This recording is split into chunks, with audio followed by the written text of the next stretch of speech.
Well, welcome to the channel, and I almost said welcome back to um I lost my words, but yeah.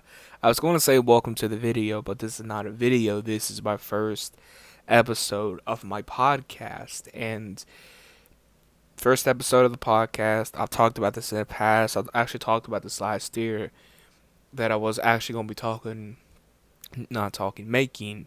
I was going to make a podcast, and I was going to figure out a way to do it and all that great stuff. So, yeah, episode one, discussing Halloween, discussing the Halloween franchise and the future and where, just stuff like that. Talking about Halloween Kills for a moment. I really hope, and I know it is, I know for a fact Halloween Kills is going to live up to my expectations and what I think overall fans want. You know, you know, Halloween Kills. Like, I know Halloween Kills is going to be good. I know it's going to be successful. I really want Halloween Kills to be different. I'm not talking about having white unicorns and whatever. No, I'm not talking about doing like something like that. I'm talking about doing something really different. I really want Michael to win in Halloween Kills. That's what I want in Halloween Kills. I really want the stakes to be risen. I really want the stakes to be risen. I don't want nothing to be predictable. I want everything to be, a shock. When Michael kills somebody, that's a shock, that's what I want. And, that's probably the main thing I want for Halloween Kills is to be really different, to really stray away from what we usually associate Halloween movies with. You know what I mean? If that makes any sense at all. And I think it's one of those things is take letting Michael wins. I've made a video before talking about why Michael needs to win in Halloween Kills. I may make an update video to that. I don't know.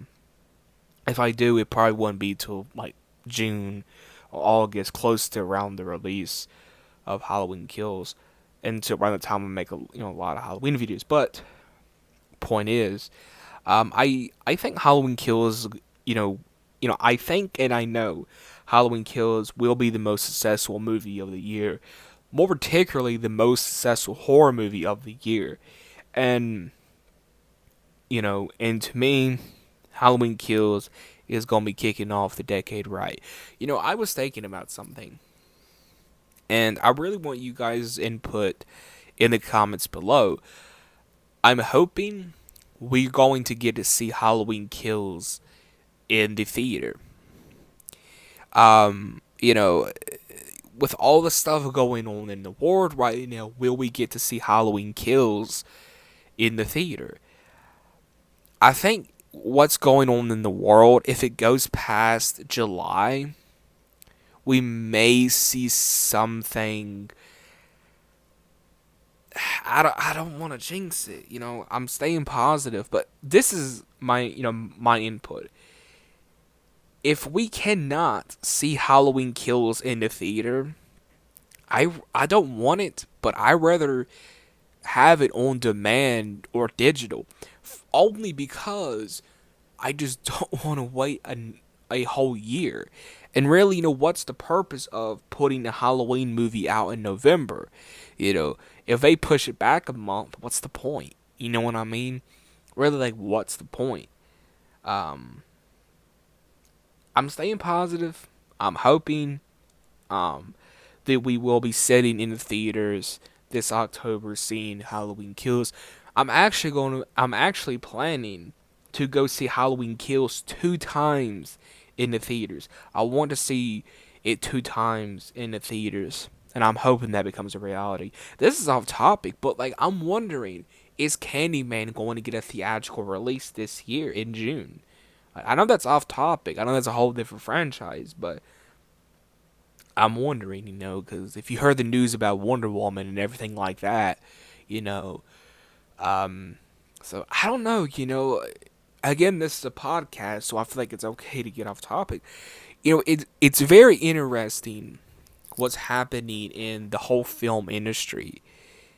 The whole film, the whole film, television, like The Walking Dead, for example, like The Walking Dead cut it a episode short because of this whole coronavirus. And this coronavirus, it really is going to change our society and how things operate. But back on topic, Halloween ends. Um, do what again? Staying positive. Halloween ends is probably going to start filming what this summer, this November. So I'm hoping that Halloween ends. It's still on track to film in July or in August. I'm hoping they're still on track and still going to be able to. I'm hoping, you know. We shall see. How Halloween ends. Halloween. I know for I. This is a big statement, but I'm gonna say it. Halloween Kills and Halloween Ends are going to be the best Halloween movies, and I think the biggest Halloween movies, especially Halloween Ends. I think Halloween Ends is going to take more risks than Halloween Kills. And I don't know why that is. I just have that hunch. But I think really, like, regardless, of course, both of the films are going to be good. But yeah, you know, you know, I think it's so interesting. You know, I'm excited for Halloween Kills. I'm excited for Halloween Ends. But my opinion, and this is personally my opinion only, the future is so bright.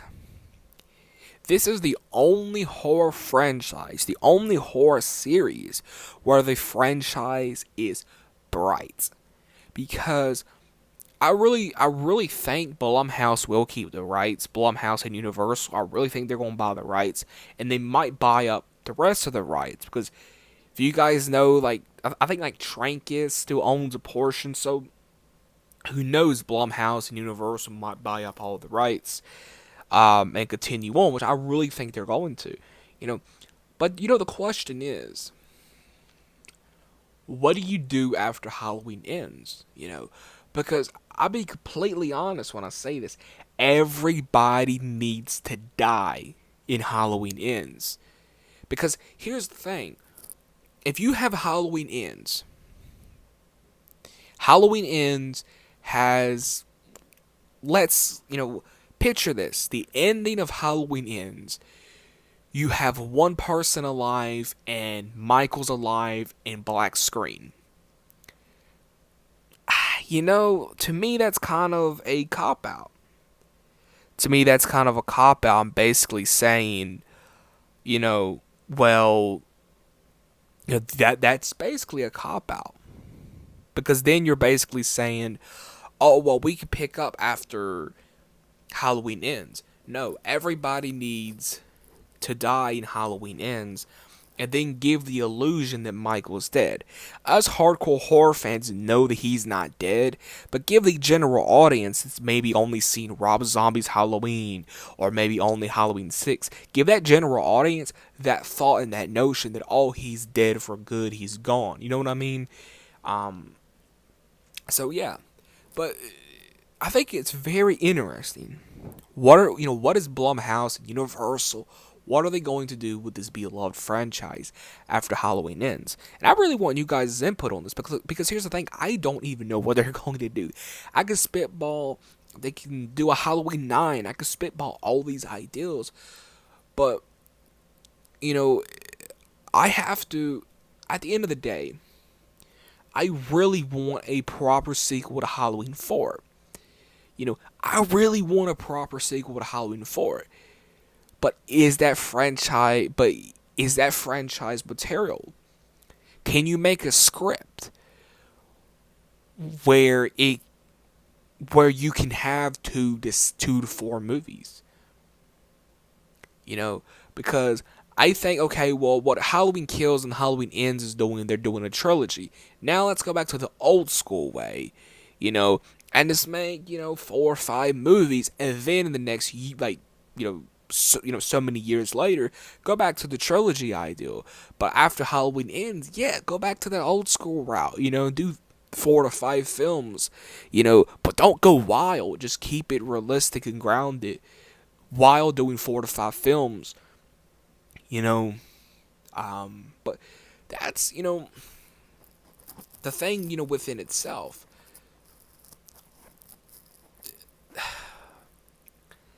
The question here is, do I, me myself, I want a proper sequel to Halloween 4, but again, at the same time, I have to sit here and think, well, what is more franchise tainable, if that makes any sense. You know what I mean? Like, what is more franchise tainable? And that is, I don't know. Maybe remake and fully reboot. But here's the thing.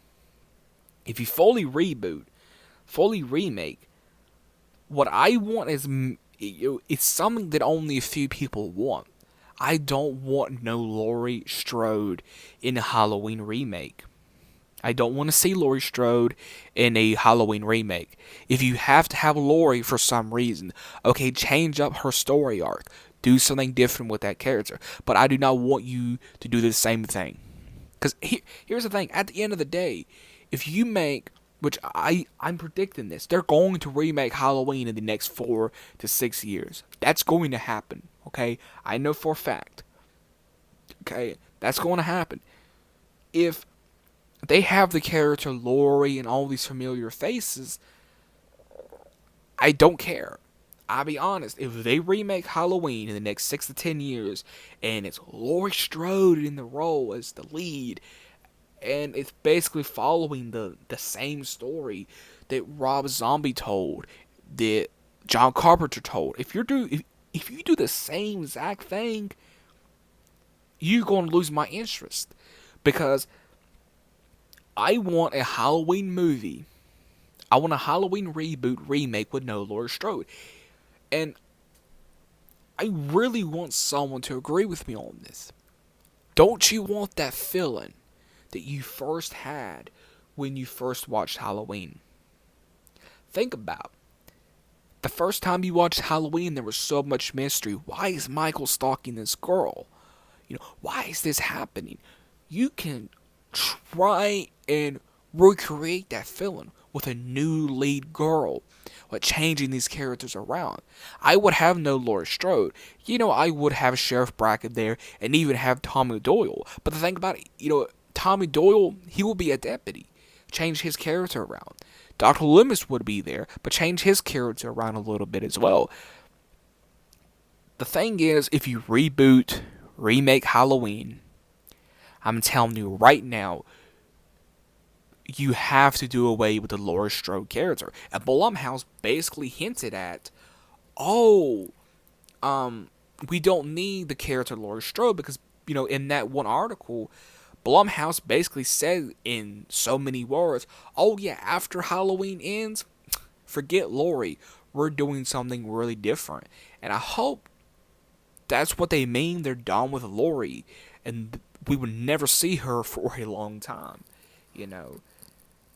That's what I want. I don't want Laurie in a Halloween remake, because again, that story's been told. It's been done. I've said this before. I'm glad we're getting Halloween Kills. I'm glad we're getting Halloween Ends. I'm glad we're getting these 2 films. But I would have loved for Laurie Strode to get killed in Halloween 2018 and still gotten Halloween Kills and Halloween Ends. Think of how, of course Halloween Kills is going to be very interesting. But think about how interesting Halloween Kills will be, and how unpredictable it would be if Laurie wasn't in it. And how, you would have raising the stakes in Halloween 2018 by killing off that main character. You know what I mean? Like, the stakes would have been risen then. I love the Halloween franchise. I hope after Halloween ends, they don't keep this franchise dormant. After Halloween ends in the next 4 years, I do expect a Halloween remake. That's what I expect, is a Halloween remake from Blumhouse. but I want them to do something drastically different. And the drastic thing is taking Laurie out of the picture, bringing that mystery element back, bringing that unpredictableness, back to the franchise. You know, so yeah, this was the first episode of my podcast. Um, yeah, you know, I want to know in the comments below, what is your guys' favorite Halloween movie? For me, it's very hard to pick it's very hard for me to pick my favorite Halloween movie. It's either going to have to be Halloween 1, Halloween 4, or Halloween 2018, or Halloween 6. You know, I'm a huge fan of Halloween 6. I said this before. I'm not the biggest fan of Michael being controlled by this cult and having this Men in Black. You could have did away with that. To me, to me, the whole Thorn. If I was the people behind Halloween 6, I would have just kept the Thorn thing and written out the Men in Black. Just say the Men in Black never existed in Halloween 5. Written that character out, and just have Michael with a Thorn tattoo, and have the Thorn be mentioned in Halloween 6, adding that mystery back to Michael. Again, going back to something, in the first Halloween, you didn't know if Michael was supernatural, you didn't know if he was human. In Halloween 6, if you would have did my version, where it's just the Thorn, no cult, you really would be pushing that whole mysterious element. Is Michael supernatural? Is he human? Is he human and supernatural? Is he just like a being, like he doesn't exist?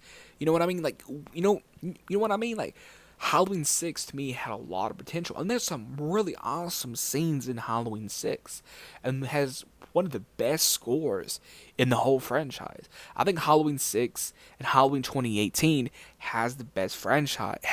Can't talk, apologize. Halloween 6, Halloween 2018 has the best scores in the whole franchise. Of course, it's original, but sequel-wise, Halloween 6 and Halloween 2018 has the best score.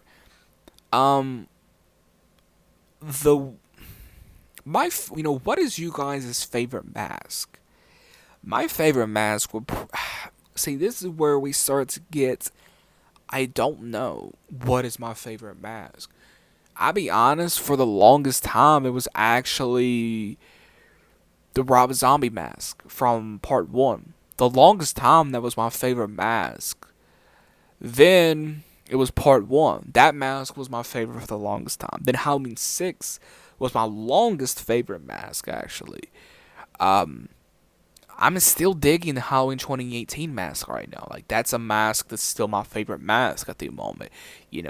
I'm very excited, to do the mask rankings again in October. We, here's the thing. Do we really have a bad Halloween mask? I think yes, and that being Halloween 5. But I think it's weak. You know what I mean? Like, it's not bad, but it's weak. If that makes any sense at all. The Halloween 5 mask, it's bad, but it's weak. It's more weak because they didn't even try. The Halloween 4 mask, it's a little bit better than the Halloween 5 mask. Actually, way better than the Halloween 5 mask, so is what it is. Going back to Halloween 6 is not talked about at all. It's not talked about at all. It's not talked about at all.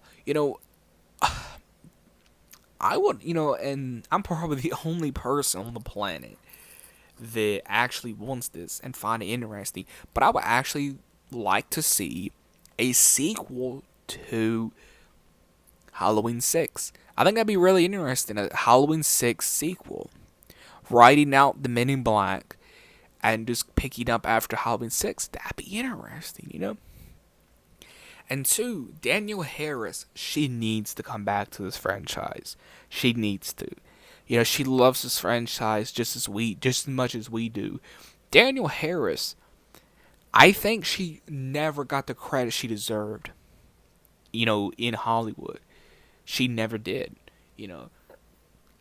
everyone puts, and this may be controversial, but Danielle Harris loves the Halloween fans. Danielle Harris loves the Halloween fans because she's one. She respects the genre. She respects the fans. You know, Jamie Lee Curtis was never there for this franchise. She was never there for us Halloween fans. You know, um, she, did Halloween H2O for money. She really doesn't love this franchise. She judges parents, for letting, their kids see Halloween, which is a whole different topic, but you shouldn't judge somebody, and you shouldn't judge your fans, that built your career. That's for a whole different topic, but Jamie Lee Curtis was never involved with this franchise. Danielle Harris was always involved. Always was in she was always in some type of commentary for Halloween. She's always very outspoken about the franchise. She loves the fans. So she deserves to have the spotlight, And I think if I brought me personally, here, and this is my opinion. Me personally, if I remade Halloween with no Laurie Strode, Danielle Harris would be my lead.